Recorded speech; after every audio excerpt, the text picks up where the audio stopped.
Hello everyone, and welcome back to the next installment of Wrestling with RahXephon. And as we near the end of this series, it's time for another compilation video where we kind of just go over a lot of the tertiary cast, not really worthy of their own episode, but still worthy of note. Now in the previous video where I explained why a lot of motivations in the series don't make sense, I mentioned how that grew out of the tertiary cast video.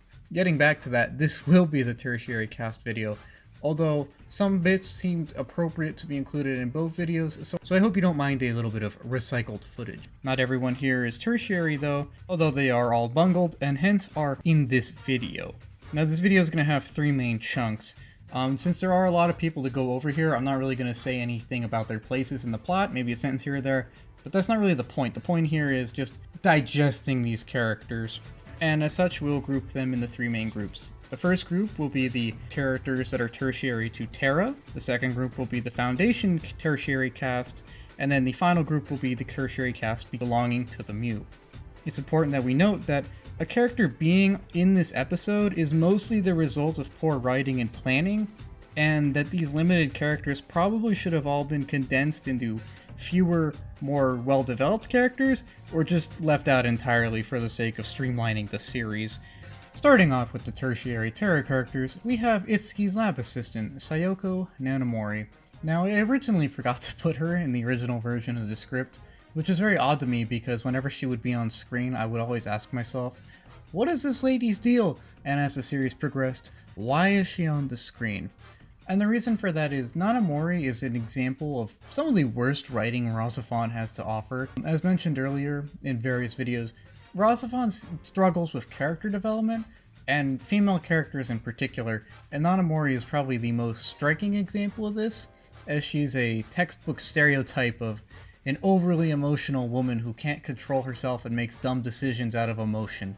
Her arc is basically that she loves Itsuki, but he rejects her because, well, he has the right to do that, and she never gets over this, and as a result conspires with Makoto to try and separate Itsuki from Quan out of some kind of jealousy, I'm assuming. And of course, this only draws more ire from Itsuki, and realizing that that relationship is basically done at that point, she spirals further and further into madness as the series progresses.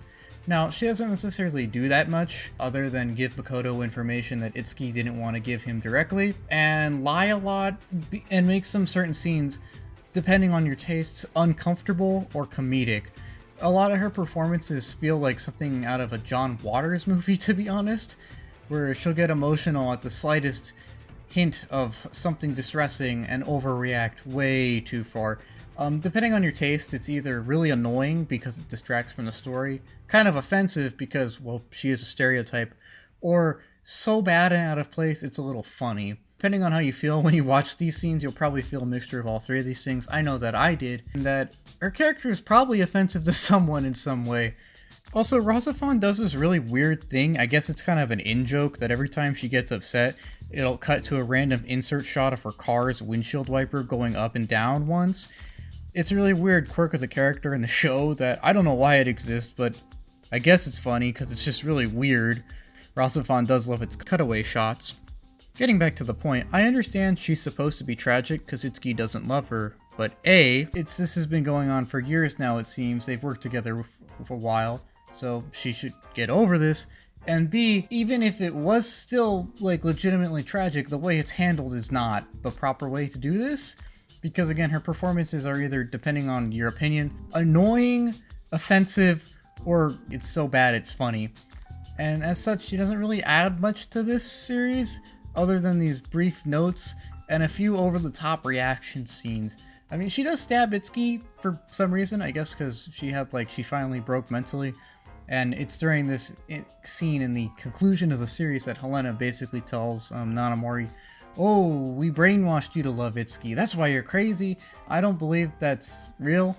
I mean, it is probably in-universe, but it seems to me like that's just the writers covering up for the fact that they horribly bungled this character and didn't want to simply admit it. Seems like someone went, no, she was brainwashed, guys. We didn't mess this up at all. It's all according to plan, even though I don't really think there was a plan with this character. She's interesting though from a production standpoint for these reasons, and I do think it's kind of silly that RahXephon made a character to basically do something that Makoto could have done anyways. I mean, the dude probably could have hacked into the computer system. The entirety of her character could have been replaced by a 5-minute scene of Makoto hacking into the Terra database on a computer or something. But sure, why not just put another useless tertiary character in? Why not? I don't want to sound harsh to Nanamori, but her character doesn't really do anything, and it's written horribly. So, next character. And we kind of continue this trend as we get into the next two Terra characters, who are Director Watari and Uncle Rikudo.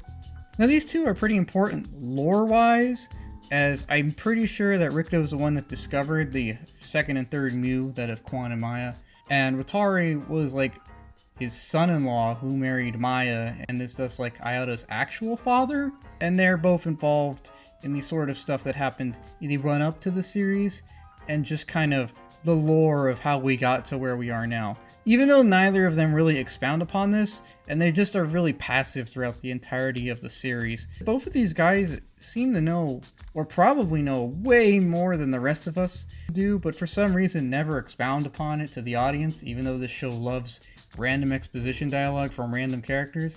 And they never really seem to act upon any of the information that they have to kind of like change the course of events. In fact, both of their characters are defined by how passive they are and how little they actually do to interfere with any of the events on screen, which I find irritating considering the fact that they know probably more than anyone else, at least among the main human cast. Yet they both seem kind of like resigned to their fate. They seem to think that it was a mistake interacting with the Mu at all, and as such kind of go, well, Ayato's gonna do what he's gonna do. I guess it is what it is. Even though they could like talk to him or stop him or not put him in their military in the first place. There's a lot of things they could have done to prevent this from happening.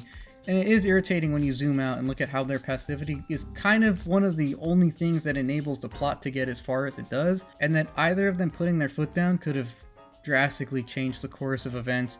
I also gotta say, it kind of makes sense for Rikudo to not really reveal his relation to Ayato, because Maya is his adopted daughter, who did leave him, and he is kind of old, and he practically adopts Ayato anyways.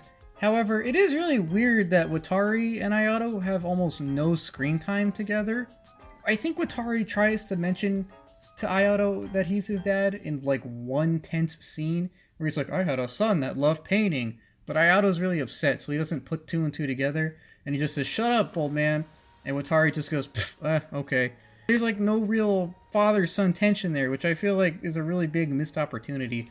There could have been a lot of dramatic tension as Watashi tries to reconcile with his lost child and make up for the fact that he didn't really seem to be that involved in Ayato's life. Or at least from what we can tell. Again, Ayato was probably brainwashed at some point, so Watashi could have been like the best dad ever, and we just don't know it. But he's passive about it by this point, and he doesn't really do anything of note. It never really tries to reach out to Ayato, which I just think is weird. It's a big missed opportunity, and I think it kind of paints his passivity in a more negative light. As in terms of what these guys actually do, it's very little. For the most part, they just kind of show up and lore dump every now and again, or give advice to someone every now and again, or just perform some mundane administrative function.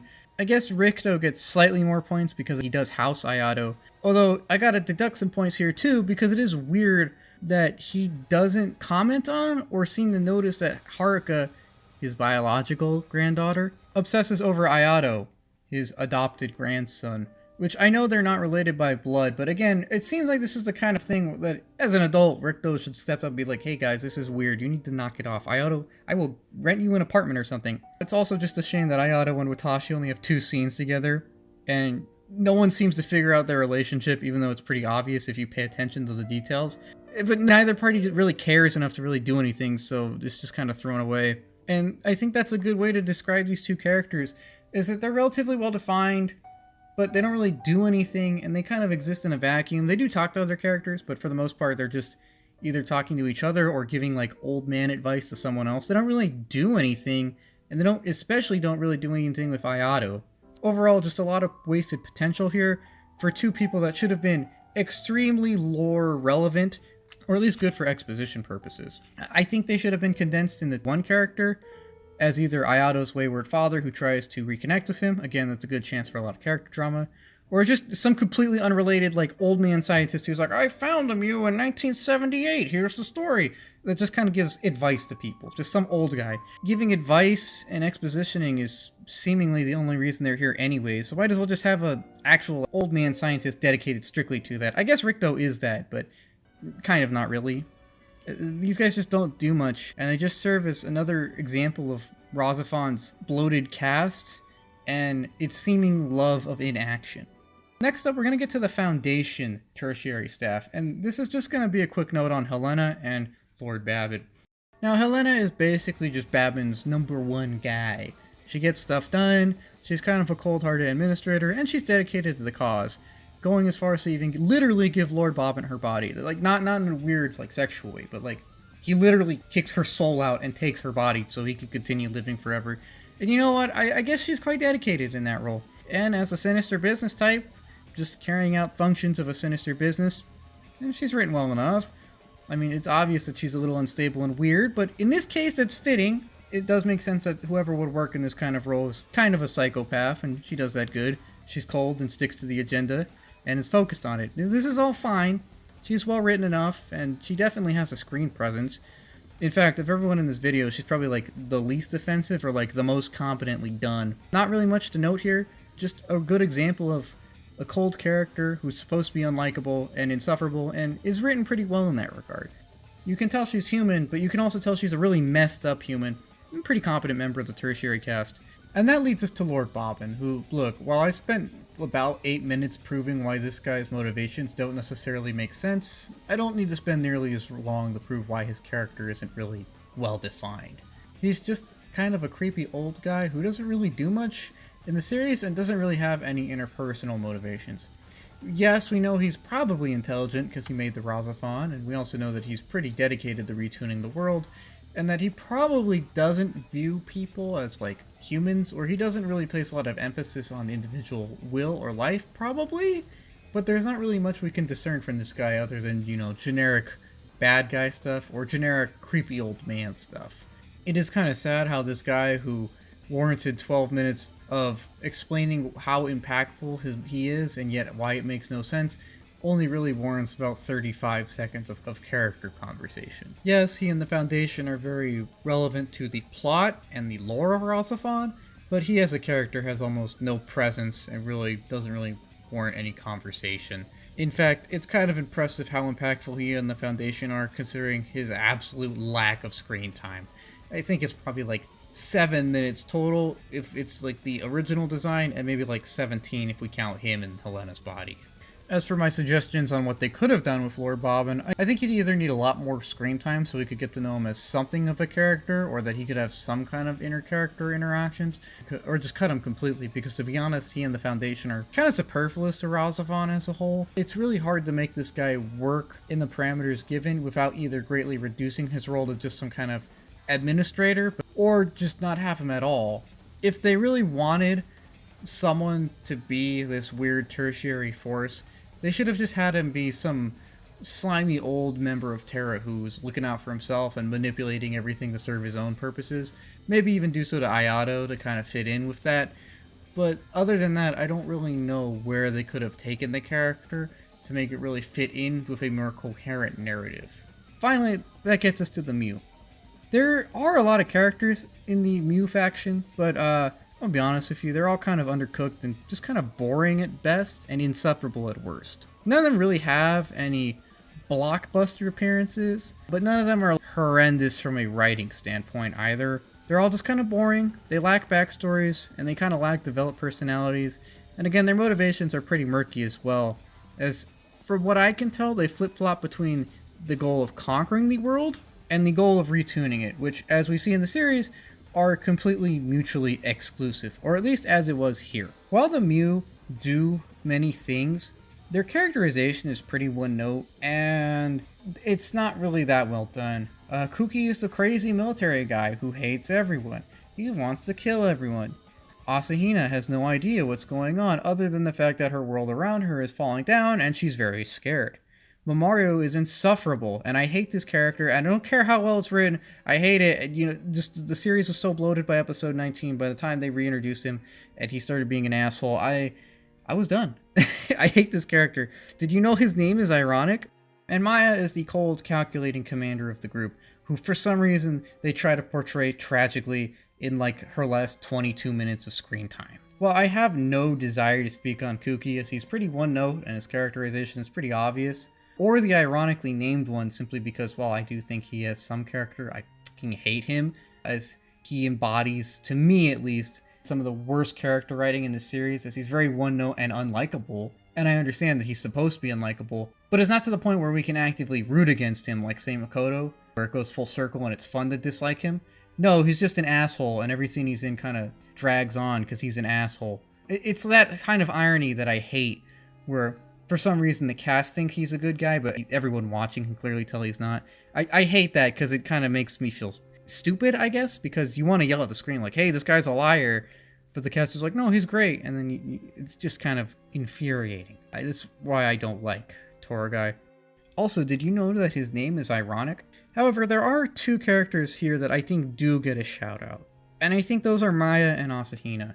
Now, getting to Asahina, as a concept, she's actually pretty cool. It is cool seeing someone have a really big awakening and leaving their faction as they come to terms with things and realize that everything they've been told may not be true. It does establish a good deal of agency and self-awareness on her part that she does try to run from Nimue and do her own thing. Even if she doesn't succeed, it's actually really cool as we see her coming to terms with what she really is and how she mirrors Ayato in this way. She serves as a warning to Ayato, and it's really cool just seeing someone try to respond to this kind of stuff. It creates some good character drama, which is something I really didn't expect from a character I'd never thought I would see again, to be honest. Asahina learns that something's up and that everything she knows is wrong, and she tries her best to deal with it, but of course freaks out, and this does a very good job creating an air of foreboding and tension and even tragedy as she simply can't run away from the truth. In concept, Asahina's actually kind of brilliant, and I wish more was done with this character, as all she really gets is a few bit appearances before her main episode, and then she dies in that episode. As unfortunately, the execution here is quite flawed. In concept, Asahina is really cool, but in execution, she's a character which simply didn't get enough time to really blossom. She is an addition to an already bloated cast, as by this point, about episode 18, the show has already stretched itself way too thin, so having her reintroduce herself kind of just breaks the camel's back a little more. And while I usually defend bit characters, like Joey from Blue Gender or Duke Freed from Escaflowne, here it just doesn't work because RahXephon doesn't want them to just be bit characters. It wants us to buy into these characters fully, even though there's no way that they can have enough screen time to really do this. However, it does mean that the series gives them too much screen time, which is detrimental to the cast that we've already established.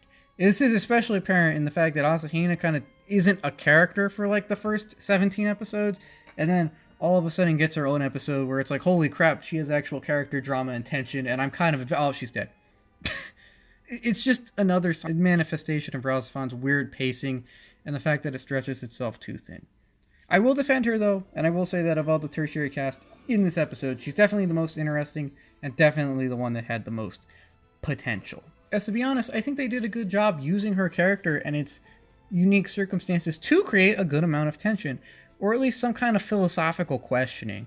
In fact, it is weird to me that this kind of throwaway character is one of the ones that I felt most sympathetic towards, or at least thought was kind of interesting compared to a lot of the other cast. While she is underutilized, it is still a neat application here, so I do think she just gets a shout out, even if it does feel like she was added in simply so that Ayato could experience the death of someone close to him without the show actually killing off anyone we've actually gotten to know or see a lot of.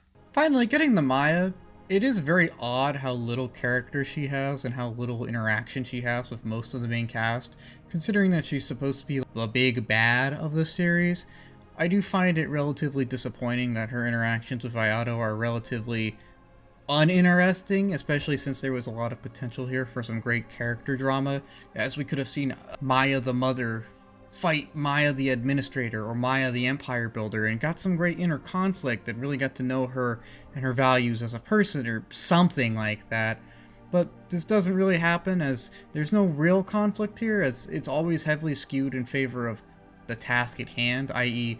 she might care about Ayato, but it doesn't necessarily seem like it because she puts his well-being a very distant second to the goal of retuning everything. It's like, I don't really think she loves Ayato. I think she might care for him as a little bit, but I mean, she raised him for the sole purpose of making him tune the world, so this is more of a business transaction. She views him more as a tool, I think.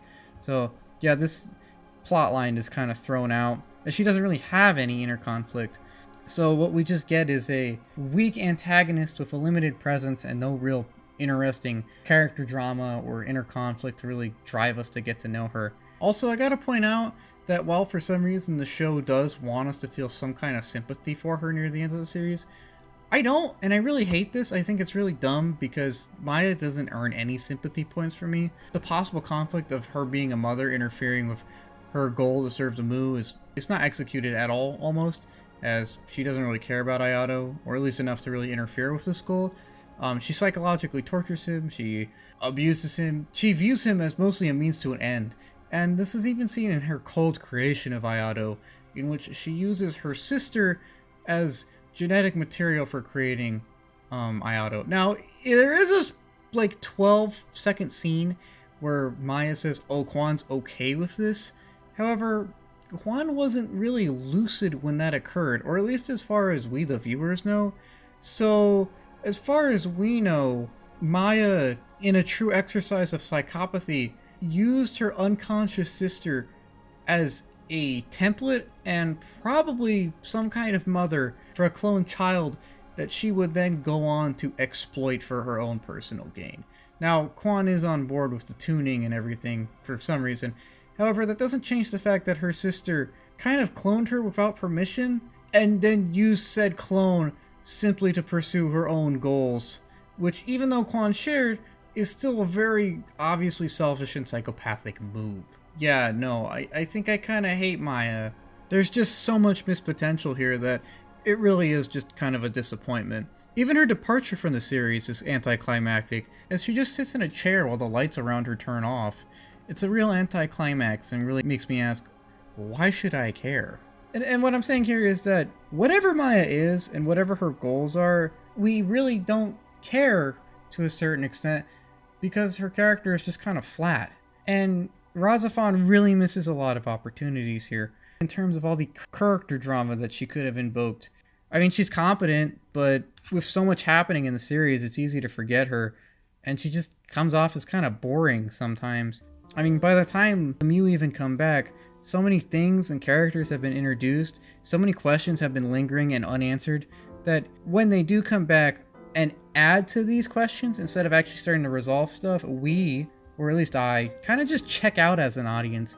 Like, these guys don't really answer any of the lore questions I would want them to, and instead just say more confusing things and backtrack on things that are supposed to have already been established. I think that they should have just had more concrete motivations, or at the very least have some interfaction showings so that we can kind of get to know them more. Instead, though, what we got is a lot of bloat and a lot of things that don't really make sense to me. So I don't really blame anyone who just kind of stopped caring when these guys were on the screen.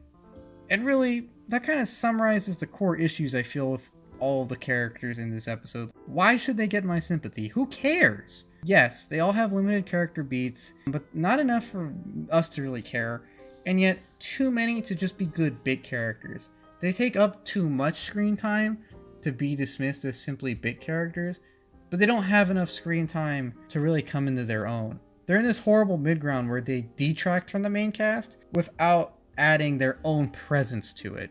They just kind of contribute to a sense of bloat, and for this reason, I think the series would have been better if all of them were just cut, or better written, or condensed into fewer characters, or severely limited in screen time, or just something. There is simply too little screen time as a whole to do more with any of these characters than what was already done, and thus they should have been reduced in role and time, as that would have allowed resources to go in the things that needed them more, like the main characters or the plot. However, I feel this video has gone on too long, and I think I've kind of rambled about the tertiary cast and the main issue with most of them, like that being, why should we care? Wait, what? You say there's one more character I didn't mention? Oh no, I'm not going to talk about Ayato in this episode. He's going to get his own, don't worry about that. That's not Ayato? Who did I forget? Oh. Oh, no. No.